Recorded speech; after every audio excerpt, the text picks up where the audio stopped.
Yo, what's up? Excuse me. What's happening? What's happening? Oh, let's fix this screen, huh? Let's give it a quick little fix-a-rooney. It's looking a little rough.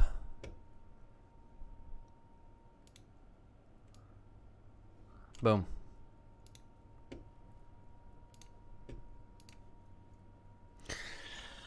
Okay.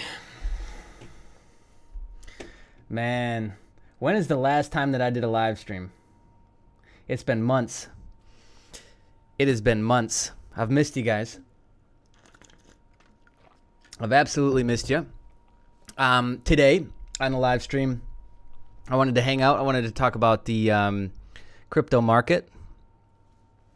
Talk about a few things. Hopefully get into flow here. Rant about a few things that are on my mind. Share some things. But let's give it a few minutes to load up. Hey, what's happening? What's up, Candace, Josh, Cosmos, Prime? What's up, guys? Amazing. Getting back into the swing of live streams. It's funny taking a couple months off how much more nervous energy there is. And I don't even know why. I actually think it's just because there's so much. Like when I shoot videos, there's so much I want to talk about, and as long as I can get myself in the right state beforehand, then it kind of flows the way that it should. Sometimes I miss pieces, but with I don't know, with live stream, I think we make it out to be like it's a bigger deal than it actually is. Kind of like the difference between like somebody can talk to video all day long and they're good at it, right? They're engaging and they're good, but then when they get in front of people, they're like really awful. Maybe it's like that.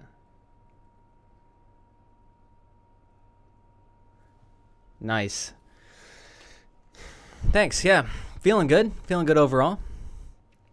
Feeling pretty good. There's a lot going on in crypto. Taking some new deep dives myself to see correlations in other commodity markets. We've got the SEC big announcement that coincidentally hit yesterday. EOS mainnet launches like an hour after we get the news starting to roll out on the SEC rulings. So what we're starting to see is definitely way more scheduled media, let's call it, right? Like if you look back to last year, most of these news sites were like fighting each other still and fighting to get the top story out first, and it was all about like breaking news. And if you look, that correlates to the YouTube channels. Like all of us were fighting to break the news first, right? So it's like back then we were doing a lot of lending stuff. So anytime a big change would happen with BitConnect, it's like everyone would flash on their live streams and attempt to cover it first. And then you notice like all the, CCN, that was just starting back then. Cointelegraph, what is it? Bitcoin.com, Bitcoin News, News BTC. Some of those weren't around, but all those guys were kind of fighting and scrounging over the news too. Whereas now you see it much more coordinated. And so it's interesting to see, but that's the direction that we're going. So even with a low market cap, look at the market cap on screen, 288 billion, which sucks. I think the sweet spot personally will be like $1 trillion, and then it'll be heavily commoditized between 2 and 3 trillion. So 2 and 3 trillion is when we'll start to see like the volatility completely washed away. And I think it'll be very, very similar to Forex at that point in terms of volatility and what to expect. So yeah, that means there's a window like always. There's a ton of opportunity now like always. But yeah, we're going to talk about some, hopefully some good stuff. Hopefully some stuff that you guys like. And I hope it provides value for you.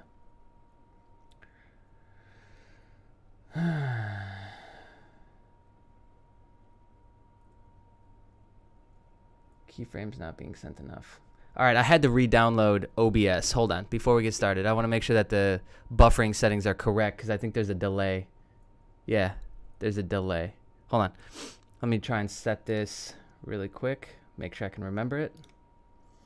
It has been a long time since I did a live stream. I think like 3-4 months. And if you notice, funny enough, the channel suffers too. So YouTube and its algorithms is a fucking joke.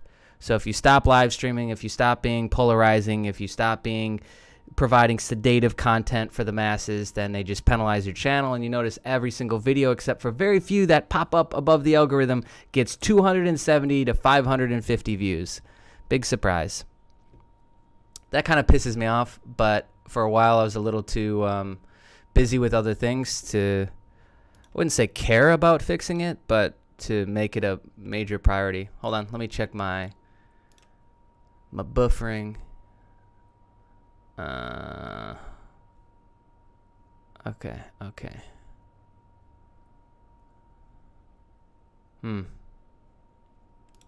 It's set right. It's just weird that there's so much.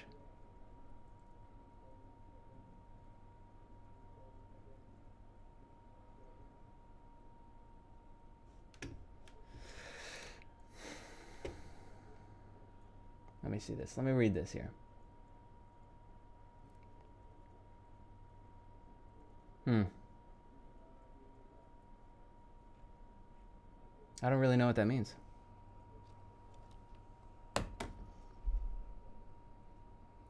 Yeah, of course. Go ahead, hit the like. All the links that you need is in the description. You notice that I used to put a shitload of links under my videos. Now I don't really care. We've got the Discord. The Discord's open. It is free, public again. You just got to go in, read the rules, type some shit in the read this channel, and it unlocks it, and you got full access. There's 500 people right now who have not figured that out in the Discord, so they have zero access to the board. I have no idea why they're even there. But yeah, it's easy. It's free still, and so you get all the action. Newsletter.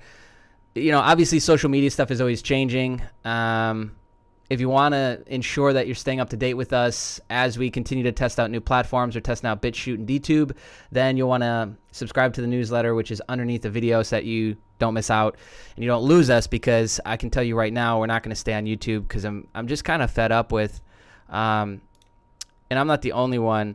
I'm just kind of fed up with the bullshit, honestly, with how much they penalize channels and what you got to do to like stay on their good side algorithmically, and then it's always changing and nobody ever knows, and this has been going on for years, so I'm just kind of over it. But yeah, so sign up for the newsletter. It's not a newsletter, it just helps you stay up to date with us. But let's talk crypto. Okay, so phenomenal. I woke up last night, I didn't sleep much, so I woke up at I think like 11 or 12, right as the news was hitting that the SEC, you know, came out and ruled that, hey, Bitcoin's not a security, and neither is Ethereum, which Ethereum 100% should be.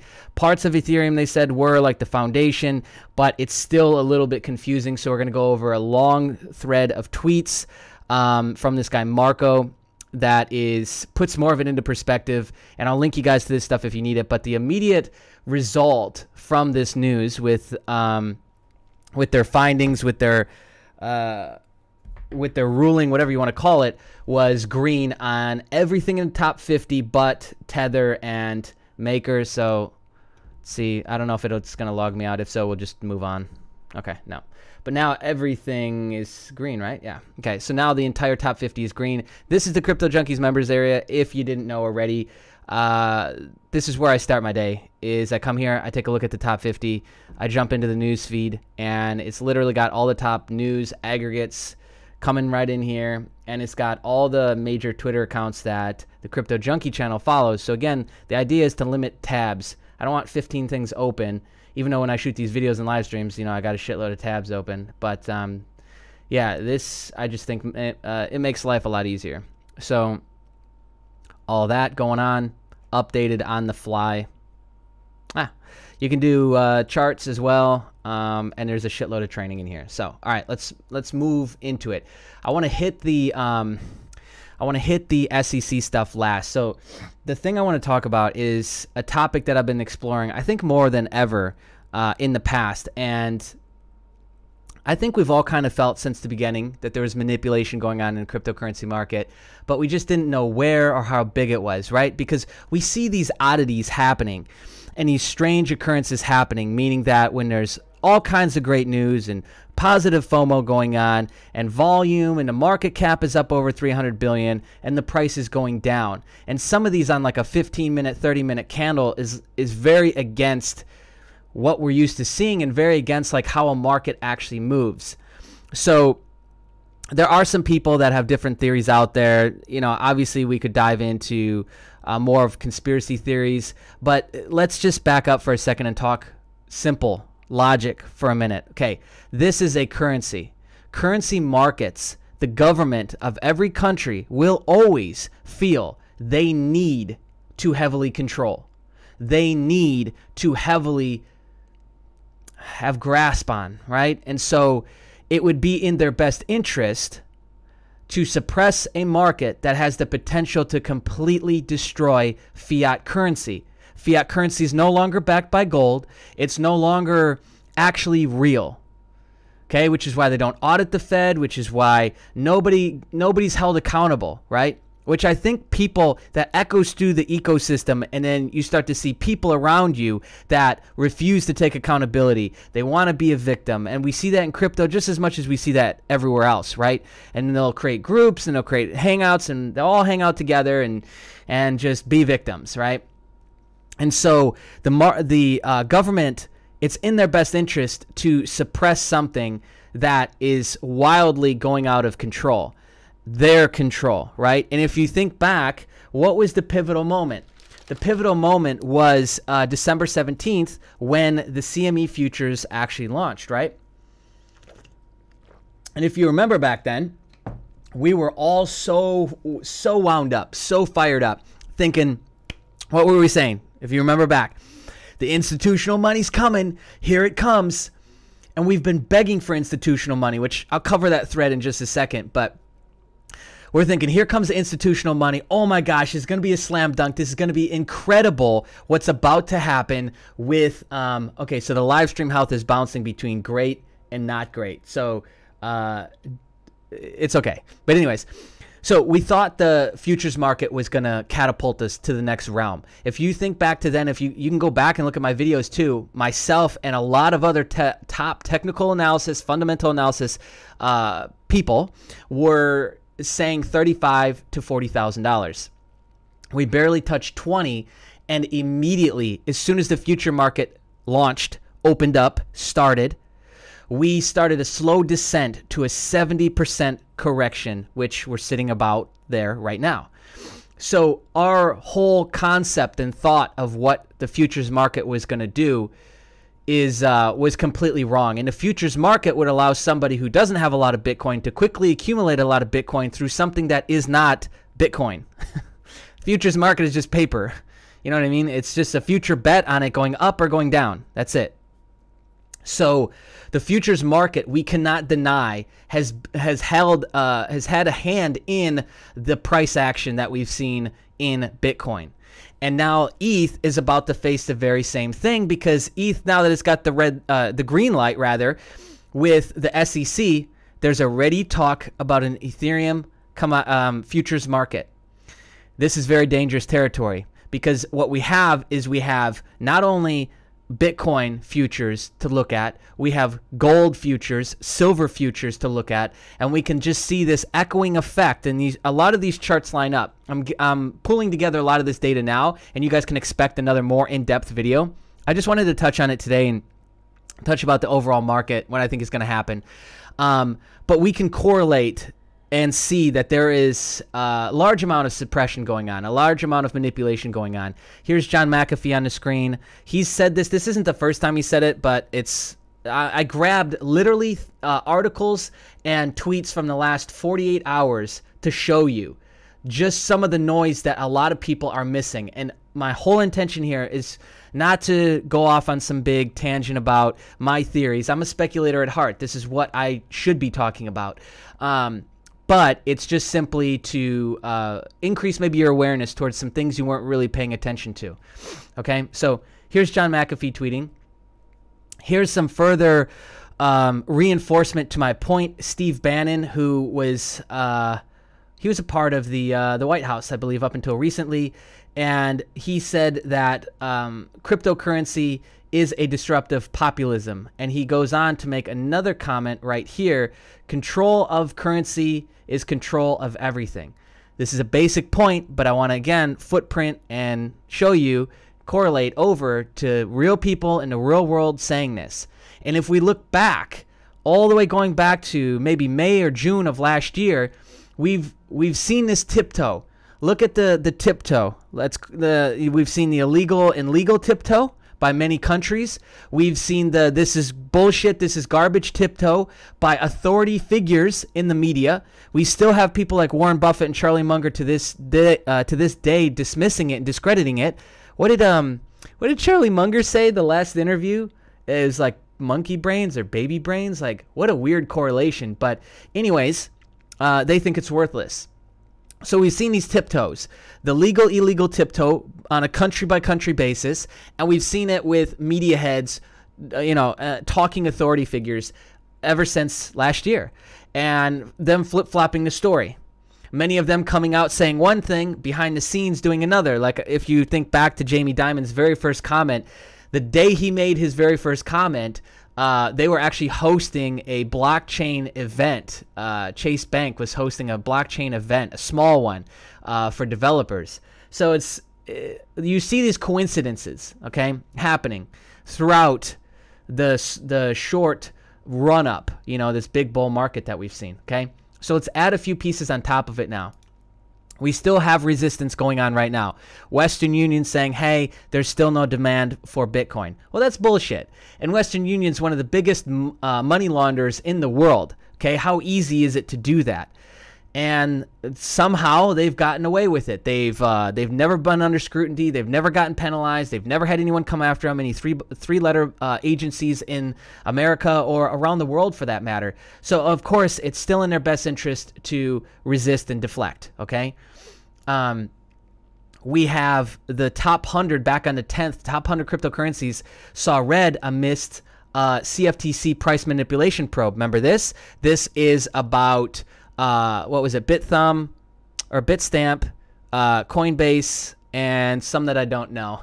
But the top 5 cryptocurrency exchanges in America, they are actively they're subpoenaing data so that they can put together a case and see if there's price manipulation going on. But there's already a lot of people already saying this. There's already a lot of people already echoing this. Now, a CFTC investigation, a government body investigation will probably lead to nothing because, when they start these investigations, it seems that a lot of their friends or something is involved and then it just ends up going nowhere, right? You notice that common theme? So anyways, Tom Lee suggests that the futures market, CBOE and CME futures expirations dates have directly affected the market. You could go back into TradingView. I'll be showing this off in a future video I'm working on now. But a lot of the expiration dates do coincide. The 70% collapse and let's call it meltdown that we've seen in Bitcoin itself has directly correlated with post-CME future market launching. Okay. We have a Bitfinex investigation going on or study going on right now. Essentially what they're saying is that about 50% of the price increases on Bitcoin between March 2017 and March 2018 were directly correlated with a releasing or let's call it printing of US dollar Tether. I'll link you guys to all of these pieces. Very fascinating to see this echoing going on though, right? So even if you're sitting back going, hey, I'm not buying it, I don't think it's possible, there's a lot of evidence going on about it. A 2013 study into Mt. Gox, into manipulation, correlating with exchanges. This has been around for a while. This is on ScienceDirect.com. So this is nothing new, right? That's kind of my point. This is nothing new. And if you haven't already taken this more serious, I think you should. All right. And so it's going to be very interesting to see how the ETH futures market would respond because we have only history of it being a bad thing up until this point. I would love to just jump on that bandwagon and say, okay, because of the past, it proves the future. It doesn't. So it might completely shake this up and create something new, and it might be a horrible thing as well. So those are some of the kind of the news pieces around this. We have Ripple CEO coming out and alluding to the fact that, hey, Bitcoin actually isn't centralized. It's in his best interest to talk shit like this because he's the CEO of Ripple, of course. He's basically saying that Bitcoin is in the control of China because of all the main miners are from China. We had a Zero Hedge piece come out just the other day talking about how miners are in the negative right now to mine Bitcoin. So there's a lot of very interesting things starting to creep up, okay? Oops. Yeah, so that's really all I wanted to say with that, okay? Let's talk more about the SEC decision, okay? The SEC decision is an odd one to me, how ETH got sort of this special treatment, because essentially what they're saying, boy, let's see if I can get down to the beginning. Where's the thread? I thought I had it saved. What they're essentially saying is that because ETH started off as a security, but then quickly is not a security, that's okay. So does that open up room for future ICOs to say, okay, well, give me a 3-year window. And, you know, I can be a commodity too. Tokenized platforms to do that. It's going to be very interesting to see. I really don't know. Is really big deal trademarked? Is that actually trademarked? That's so fucked if it is. So every time you say really big deal, it's trademarked? Anyways, okay, so first thing he starts off with, I'll link you to this. This is Marco Santori. I didn't know who this was, but can we get the hover effect? You going to do it for me today? Why is it sometimes this works and sometimes it doesn't? Anyways, he's kind of a big deal. Corporate lawyer. Go check him out. All right, so it's not a law. It's the head of the SEC, who's basically law, who's coming out with this. The Ether token, according to SEC, is not a security. The Ethereum Foundation sale of Ether, on the other hand, almost certainly was a security, right? So I think the biggest issue that we're going to see right out of the gate is that because this is such a unique marketplace, because it's so different than a regular money, right? Than a regular what was I going for? I don't know. Because it's different, that we're going to see, okay, this piece is a commodity, this piece isn't a commodity, and that's going to become commonplace. That's going to become a common thing that we see, which is going to make, I guess, ruling or application of securities laws quite interesting and tricky. It's definitely going to open up a lot of room for lawyers to take advantage of this and frivolous lawsuits to occur because of it, right? And a lot of that could literally echo down. A lot of these new rules could echo down all the way into people like me who make YouTube videos and we talk about certain things. And even though we're disclosing, we're saying, hey, this isn't financial advice. This is a joke. I'm an idiot. Don't listen to me. We could still be held liable on some of this stuff too, which is very interesting. All right. So yeah, he's basically saying, hey, how can it be the same thing? He's starting to reference some things that you need to research on your own, which is, what does he call it? I haven't researched this myself, but it's like a framework they have, SAFT. It's either a project or a framework or something, because he references it often, and I honestly don't know what that means. Okay, I haven't been able to dig that deep into it. So SEC goes on to say decentralization is when the efforts of third party are no longer a key factor in determining the enterprise's success. Okay. Says a token is sufficiently decentralized where purchasers would no longer reasonably expect a person or group to carry out essential managerial or entrepreneurial efforts. Okay, that means like a front face to it, right? Which is why they also didn't answer if Ripple is a security or not, okay? What else? We discussed this phenomenon at length in this SAFT project white paper. I don't know, is that a, you guys tell me really quick, is that a upcoming like ICO or something I didn't know about? Because he's also a corporate lawyer, so I assume he's doing lawyer work for cryptocurrencies coming up. Yeah, don't know. Okay, so anyways, he did note, however, in the same breath that token can evolve from a security at the time of offering to a non-security, depends on the economic realities of the transaction. Technically a misstatement of the SAFT framework, but good news. So this is really confusing because what is that timeline? So he says that, you know, a token can evolve from a security into a commodity. How long? When? So also too, I see that as being a really easy way for security classified crypto projects to quickly pivot because they're just saying, okay, well, we'll just do this now, and it now fits under it being a commodity. Strange, right?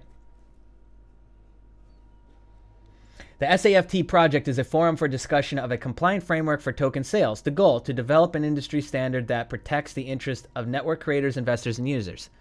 Thanks, Brian. There you have it. So that's what SAFT framework is. Okay, so we can go back to this one now. SEC included a footnote about SAFTs saying that each token is a unique and beautiful snowflake, so there's no way to say it was legal or illegal. Every transaction is different. So essentially, the simple version and a roundabout version is that it's a case-by-case basis. There is a lot of room to move around this and make it work out for your crypto project. Okay, one or three more things I wanted to talk about. Oh, yes, here it is. You might be selling a security if someone is artificially setting the price, influencing the secondary market, or influencing trading buybacks. Okay, so for example, on the channel, you notice that I reviewed Zancoin recently. Zancoin is 100% a security. It's a security because it's a token, and that's already been made crystal clear. But also, too, they have a buyback program, so this is 100% a security. I'm waiting to get an answer. Waiting to get an answer back on if they're going to go through the process to get registered as a security with the SEC, or what's going to happen with that, because then KYC is massively affected. YouTube videos like mine will be massively affected, so it'll be interesting to see what they say. Another interesting one, which I think is a little bit generic, if you targeted the advertising to those who would be most likely to use the token instead of the general public, cough banner ads, cough, this weighs against security status. Yeah, that's going to be a tricky one. I can see that already. Is there a person or group that sponsored or promoted the creation and sale of the digital asset, the efforts of whom play a significant role in the development and maintenance of the asset and its potential increase in value? So again, some of this is still a little bit muddy because we could just look at Vitalik all day with Ethereum, and it's just like, how is that different? How does that not fit under securities, right? But I don't know. I guess we'll just have to see. All right, what else did I want to cover with you guys? I had another thread in my mind, but I think I forgot it, honestly. Anyone have questions with the shit I'm talking here? And the whole reason why I'm diving into this whole manipulation, is it occurring? It's not really a point of is it occurring. If it can occur, then it most likely is occurring on some degree. I think it's occurring with, OG Twitter people that are posting TA. They're swinging mass opinion because even though they play it off like, gosh, you're so stupid if you listen to me, gosh, you're so stupid if you don't do your own TA, they know damn well that most people, if you give them the option to be lazy, they will be. And they're following their calls, they're following their lines, they're following their setups without actually knowing how they got there, without being able to deduce this is how we got to this answer, this place, this line of thought. And that's big, big trouble, because that just opens you up as an investor, as a speculator, as a day trader, to lose, okay? I do know that there's little pockets of collusion going on, and team up efforts where one guy's providing TA, another guy, because he runs a fund over here, he's getting insider info about these projects, and there's about to be some news dropped, but don't tell anybody. That is happening, right? And that still happens on Wall Street. So, with crypto, I think there's a lot of people with their head in the sand. I think there's a lot of people who are just like, hey, this is going to change the world, and that's all there is to it. And that's the thread that I remembered. Okay, so let's talk about this a little bit deeper. What if there's this sinister group, this small group or big group, that's going behind the scenes and manipulating price? Well, there's one of two end games here. That they accumulate enough crypto, BTC, and then they walk away, and then they just kind of let the futures market go back to how it was. Or there's so much attempted manipulation, while simultaneously there's some inflation event that occurs, because let's look. I know it's been getting called since the 50s or 60s that the dollar's going to collapse, right? But we are closer now more than ever with $16 trillion in debt. There's so many other countries in the trillions of dollars of debt now. The U.S. dollars lasted, 78 years. The average currency does not last that long. Fiat currency does not last that long. It lasts about 28 years. There's a lot of issues wrong with this picture right now. And we all know that gold and silver has been suppressed and manipulated because it's in their best interest now that the dollar isn't quote-unquote pegged to it to keep that at bay. But there is a scenario where some sort of hyperinflation happens or domino effect happens, because Venezuela is going through this right now, and it does echo through the rest of the world. The thing that I think will be the main currencies are something in crypto. I'm not sure if that's going to be Bitcoin, because a lot of people are running to Bitcoin to hold as a store of value, especially to hedge against hyperinflation. So I don't know if it's going to be the gold silver route that takes off or the crypto route. I'd rather just have both. But it doesn't matter really what's going on, regardless if there's this, sinister group that's manipulating the price. The end game is the same. They either get enough and they own a huge influence over the market because they own so much Bitcoin at that point, which then will still be suppressed, and this will just keep going along and along. They'll manipulate it. They'll sync up stories and timelines to fit some TA, and then it runs its course, and we have this hyperinflationary event regardless. I think it's going to become quite inevitable for that. There's going to have to be some sort of reset. Because the debt levels, the balance sheets of so many countries are just so high, right? So anyways, that's kind of my thoughts on that, that part of it. I was going to riff on another thread, but I kind of lost it again. That's due to the lack of sleep. I apologize. But yeah, this is what I was going to say. Okay, so let's introduce another thought to this whole concept here.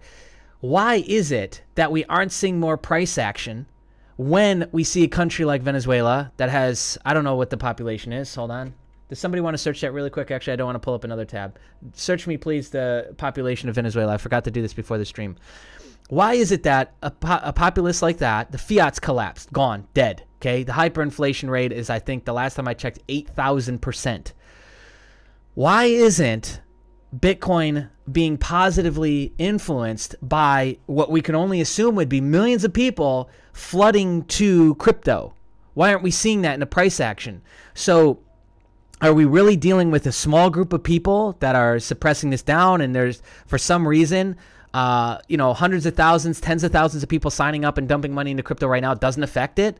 Is something going on there? Or is the market much bigger in terms of overall users than we're all thinking, and it just has no effect because it's not enough of people? 31.5 million population in Venezuela. Thank you so much, Candace. So I don't know. But these are the questions. These are the deeper self-actualizing questions that we should all be asking and kind of picking around at. Again, I think there's so many people they got their head in the sand. Bitcoin Cash versus Bitcoin. It's all a distraction. And you need to strip that away and be able to just, okay, that's over there, and look at these deeper questions. Like, how come, Italy right now is another country to watch. It's on the brink with what's going on with the government of possibly seeing a collapse of the fiat currency. But why aren't we seeing that reflected? So what you could do to get some answers there, which I have not done, I invite you to do, would be to research interviews with South American exchange CEOs that would give you an insight on their growth, because when they interview a CEO of an exchange, what's he going to be talking about? Well, how's business? Well, we were up 50,000 users this last month. There's a lot of things happening on on RT, and they interviewed, I believe, a Colombian exchange CEO recently, or maybe it was Mexico. That's what you want to look for. You want to look for those pieces of data to see, okay, what are they saying? See if you can find anything public by doing some simple Google searches, and then cross-reference that. And yeah, I think more people need to be looking at this side of things. Instead, we're all so busy falling for the propaganda, because I'll tell you what, Bitcoin Cash is getting quite good at their manipulation. Okay, they're doing what mainstream media does, which is they seed an idea and then they group it together with something else that's already widely accepted, and then they pull it away and then they drop the whole thing on you. And they're doing that because if you look at the argument that they're making and how they're framing it and posing it, all of a sudden out of nowhere now, They're starting to talk about how toxic the Bitcoin core community is, how rigid they are, how they're not willing to listen to anything, how they're attacking poor old Bitcoin Cash. And hey, isn't this supposed to be a free market? When they did the same exact thing just months ago. That is manipulation. That is the prime definition of manipulation right there at play. So keep that discernment with the stuff that you're reading and who you're really following and who you're paying attention to, right? Even if that means don't listen to me, that's okay. I just want you to be able to make smart decisions so that financially you can make the moves you need to make. The current population of Bolivarian, I am not even going to try, Republic of Venezuela is 32 million as of June 11th. Yeah. So there's a little bit of an ego to why I'm posting a video like this. Like, I like to be able to go back at different timestamps and points of the past and see, like, okay, that's what I was thinking, that's what I was researching, that's what I was feeling, and be able to, use that as an anchor point for not only myself but other people. Not necessarily to do that I told you so. That really annoys me, but more or less to see, like, okay, I was on track, right? No matter where this ends, like, we're not gonna be hurt or negatively affected by researching this. If anything, it'll just make everyone smarter. Another thing that I want to drop in this threaded conversation is the mined Bitcoin is at 80%. We're going to have a halving, which means that the mining fee chops in half, or the mining reward chops in half in 2020. So by 2140, it's estimated we're going to have all the Bitcoin mined. So that's another interesting dynamic of this, is because the fundamentals of supply and demand. What will happen to the market? So again, suppressed, manipulated. Even if that lasts till 2140, God forbid, wouldn't there be a supply and demand pop immediately once all the Bitcoin is mined? The answer is yes. And a lot of that will have to do with who's sitting on the most, right? So they will affect price action quite a bit, and everything will just move to a transaction fee, just like you pay when you do a wire transfer. So the mining and a transition out of all the coins being mined, like that doesn't really scare me. But we can expect that more of the basic rules of supply and demand will apply to the overall market, you know? All right.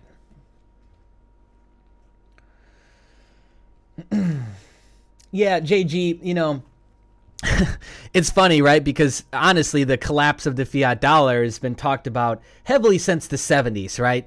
But it probably started in the 50s or 60s. I don't know. I don't really care to research the very first guy to start talking about that. But okay. So let's take one out of the page of schemes for a second. Remember a couple videos back I did scams to look out for in 2018, and I talked that there's a fundamental difference between a scam and a scheme. The fiat dollar is a scheme, regardless if you want to accept this or not. The minute that they unhooked it from the gold standard and the gold itself, it became a scheme. Schemes can last hundreds of years, but as years go on, you should be more and more skeptical of the scheme. Because as time goes on, more and more so, it's held up by just belief and airy-fairy, everyone likes it, so it's doing okay today. Because it gets itself into a deeper hole, right? And I think the US dollar is a really great example of that, and done an amazing job at digging its own fucking grave over the last, I'd say, 2 presidents, Obama and Clinton. Obama, Clinton, Bush. So back to 97, 99, whenever Clinton first came in. Since then, they've done a phenomenal job at printing money in an attempt to patch a problem. That's, that's like the hole in the boat, and you're trying to just shovel out the water versus patch the hole, right? Okay, so let's do some questions, yeah, and then we'll wrap up. Was this valuable, by the way? You guys like what I talked about here today? Because understand I'm at the very tiptoe at the starting point of my research, so I jumped around a little bit. I hope you don't mind, but when I present this in some upcoming videos, I think it'll be much more clear. I've talked through it a few more times, looked at it a few more times, therefore it'll be more valuable, we can assume, than this conversation. But anyway, let me know if this has been valuable for you guys, yeah? And JG asks, are all most masternodes a scam? I don't know how to answer that. I would say they're all a scheme because it's based on a reward system, which is, well, is that even fair to say? They're all schemes? I don't know. I'm backpedaling. There's a lot of them that don't have. I would say this: create a formula for what you're looking at. Does it have a white paper? Does it have a website? Is there any kind of governance or governing body behind this? What's the hierarchy of the coin itself? And then you have to determine how much you want to invest, because it's not just as simple. And I've attempted to put this into words so many times. It's not just scam, yes or no, because it's up to you on how you want to make money. Okay, so you could easily accept, like, one of the shittiest masternodes I think that exists is called Mint, M-I-N-T. The website looks like it was made in 1997, and granted, I haven't looked at it in months, so it might be better. If so, I apologize. When I first looked at it, it looked like the website was made in like 1997. It was awful. You had no clue what was going on with it, who was running it, and social media I think was pretty dormant back then. And so that is at the higher end of scheme turning into scam, right? But I know people who made a killing with that just from it going to 1 penny to 2 pennies, 1 cent to 2 cent, right? 10 Satoshis to 90 Satoshis, or whatever it ended up doing. Pack coins, similar in terms of people making a ton of money off of it. Red coin, people have made a ton of money off of. So there's money to be made all over the place. It's up to you to decide, am I going to support this project more so than asking or talking with me, is it a scam? Does that make sense? You got to be able to make those rules for yourself. And then if you're on the edge and you're like, well, I don't know what's what, then allocate a very small percentage and always be watching and always be ready to pull out and sell if you need to yank it out of the wallet, back to exchange, and sell off if you need to. Like, I keep track of stuff in my mind at a pretty deep level. What I mean is this. If I'm getting into a Masternode coin, which there's quite a few I'm testing right now, if I get into a Masternode that I'm not sure about, I will literally take mental reference of how long it takes to go from the wallet to the exchange and vice versa. I'll like sample out transactions back and forth. I'll keep track of those basic things, and they're always in the back of my mind in case something does go wrong. I know to go to this exchange because it's going to be at this speed of transaction, so on and so forth, and things like that, right? So I'm keeping track of those little pieces of the pie along the way. There is an account that I will, I screenshotted this so I can get rid of this. So let me jump back here. There's an account that I will bring up for you to follow. So one quick way to research masternodes outside of Bitcoin forum talks and things like that, literally search masternode in Twitter. Okay. And then you'll just see results. And so you'll see people pumping. And again, you got to assume that this guy, he's got a bone in this, right? There's some reason why he's talking about this, just like there's a reason why I talk about stuff. A lot of the ICOs I talk about, like I tell you flat out, like I've been paid to talk about this on the channel, right? Some of them I like the project, so I've got a bone in this fight, so to say, right? Search here, you get a lot of information. The account I wanted to pull up is this one right here. Very small following, surprisingly, and they basically do data feedback, data research on all the masternodes. And so I'll give you an example. Where'd the one just go? Okay, so here's an example of what they just did. They just did a very fundamental analysis, basic fundamental analysis, to see what masternodes had a white paper, a website, and governance. The one that has all the red is governance. So, I mean, again, if you care, then those are things you would look at. And, I mean, just not having a website, this is ridiculous for all of these. And no white paper. A white paper, I can see if they're like working on the white paper or redoing a white paper. So there's sub rules to the overall rule, but you could literally come in here, black and white, just look for yes, yes, yes across the board, and just operate in those. And so you would be able to work from these, what is this, 8 or 10 right here. Okay. So even something just as simple as that. They also have done things like track social media presence, social media activity, and rewards, how much of the coins are tied up, how many masternodes are active, just data points like that, that if you don't know how to do it, gather that data, or too lazy to do it, you can lean on these guys to get those data points, right, to make your decision. So I hope that helps, even though I didn't just come out and give you a yes or no. Cool. All right, good deal. Okay, so yeah, let's recap a couple big things to keep your eye on. Bitcoin ETFs, Ethereum futures. Ethereum futures, well, if we look at the history of Bitcoin, gold and silver, probably a bad thing.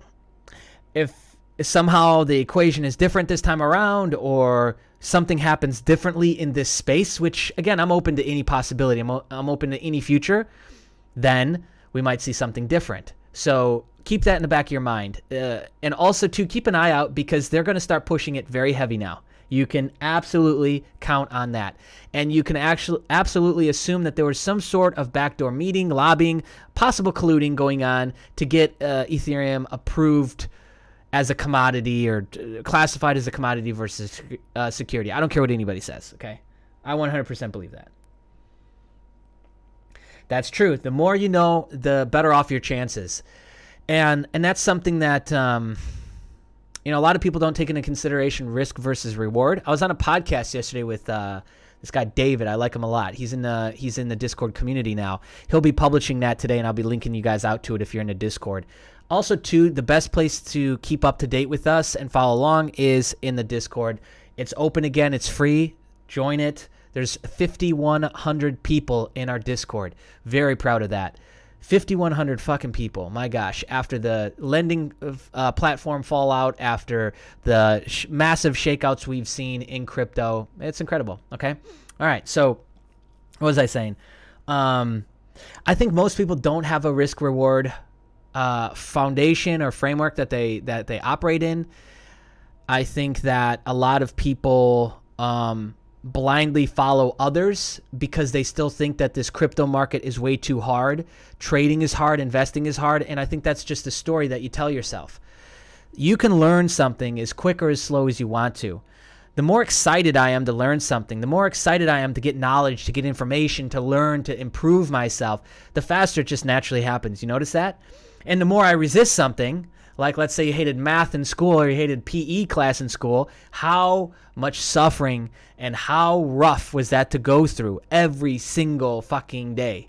It was impossible, right? At times when you're 12, 13, 14, you thought it was impossible to get through it. There's no way through because you hated that thing, literally hated that thing. And the things you loved, how easy and effortless was that? So even just taking that simple piece, there's so many people that are relying on someone else to make up their mind, to make their beliefs about what's happening with the market. Is Bitcoin strong or is it weak? Are we going up or are we going down? Personally, my beliefs haven't really changed that much. I still see a future with us hitting over $35,000, $40,000 Bitcoin. I just don't know when, and I don't know if I care when. I've had experiences. You guys know this if you've been following along deeper in the community. And I was almost shaken out of the market, and I think that is the goal of this day. Is people. At the end of the day, you got to remember is that I'm coming on here and I'm friendly, but there's people who are looking at me, looking at you as competition, as lunch, as dinner. They want to eat us alive. They want to take us to the cleaner, and take all of our Bitcoin.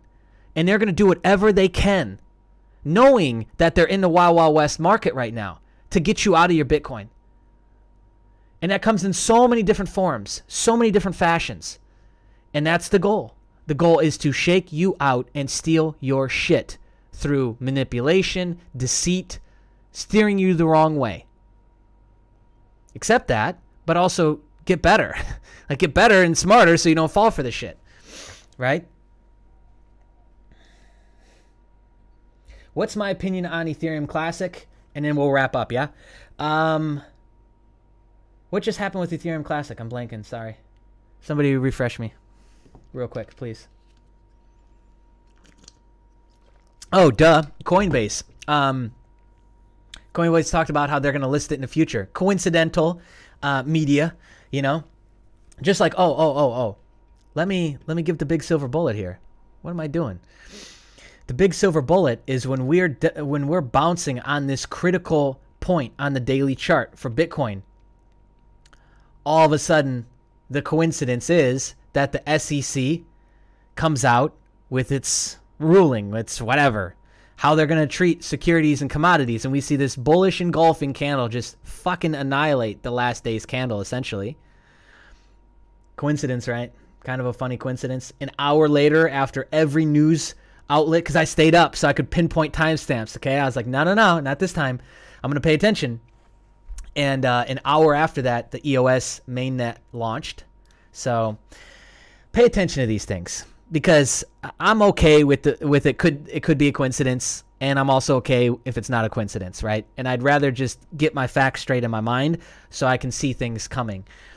ETC pumped. I don't know what it's doing right now. I don't really care. I don't really regard Ethereum Classic that high. If you just want to make money off the coin. You know, if you want to hold on to it because you believe in the fundamentals and that, then do that.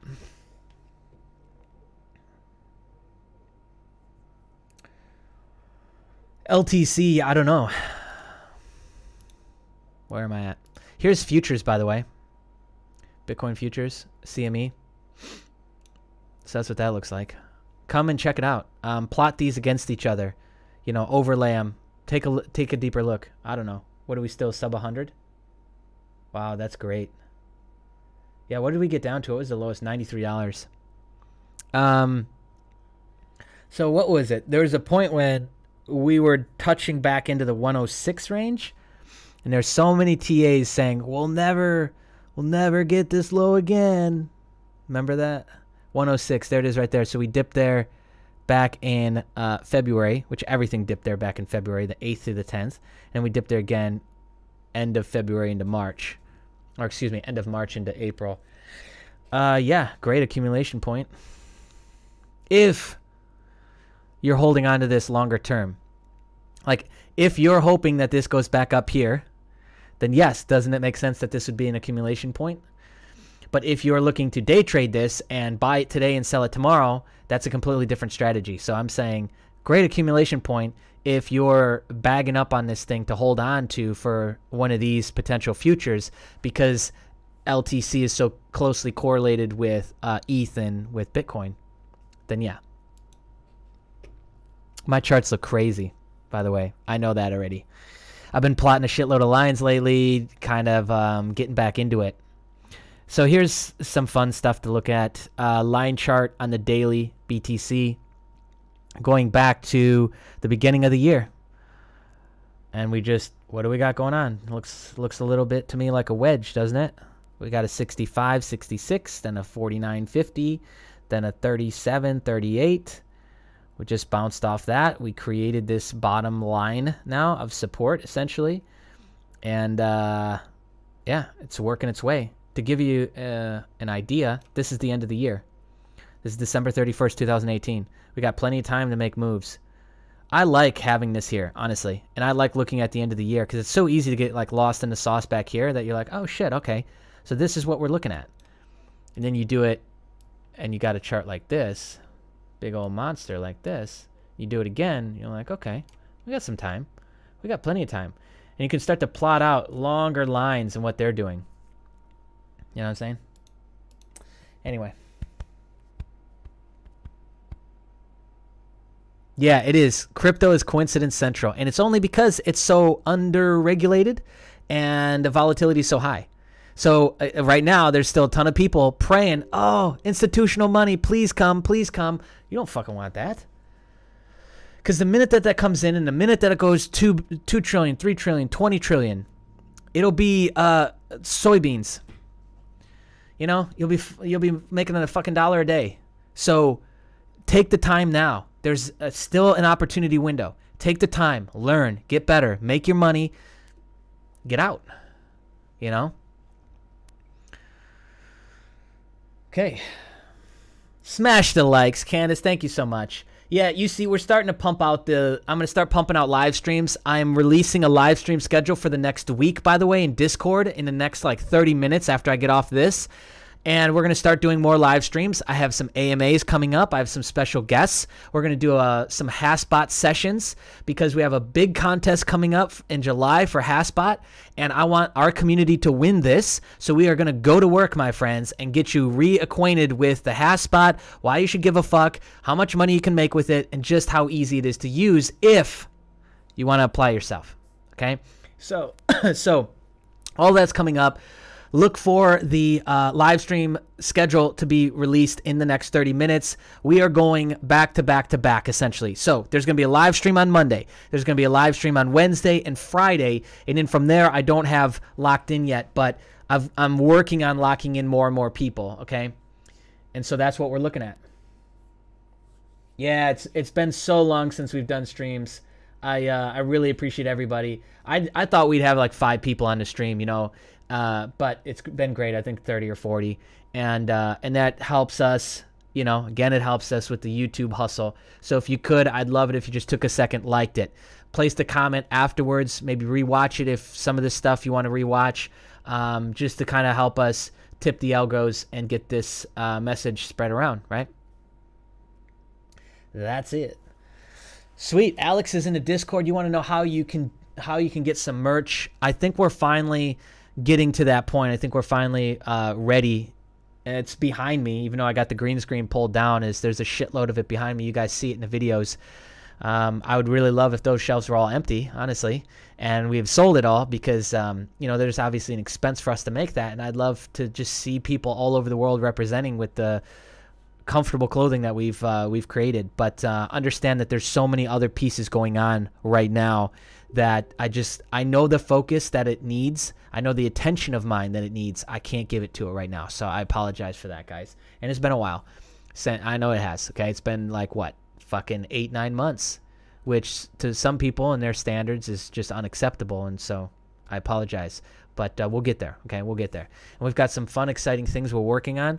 We're working on a space that I can start hosting. Let's call it a meetup, or inviting people out that hit certain mile markers and roles in the community to come out and see this facility, let's call it, and have some fun with us and maybe shoot some live streams and get some merch and all that good stuff. So that's all what we've been working on, as well as 2 big-ass projects that I'm a part of, marketing these projects that I've been doing in the background. So there are things happening, even though we're not doing live streams as often as we were. So stay tuned for that, though, my friends. Join Discord if you haven't already. It's free. Just got to verify your phone number. That helps us stop the trolls and the people that just want to show up to say boo-hoo. And then get in there. And in the announcements channel is where you will see everything. I post in there daily, all the action, and that's how you stay up to date with what's going on right now. And lastly, subscribe to the newsletter in case something happens with the YouTube. We're testing out DTube and BitChute right now. But I would really love to just get off of there, honestly, and get onto something else where we have an opportunity to grow the way I think we should be. I think we should be well over 50,000 subs right now. The fact that we're not, to me, is a fucking shame. And I hope you feel the same, so you spread around the message and show us some love. Thanks, my friends. We'll see you on the next stream.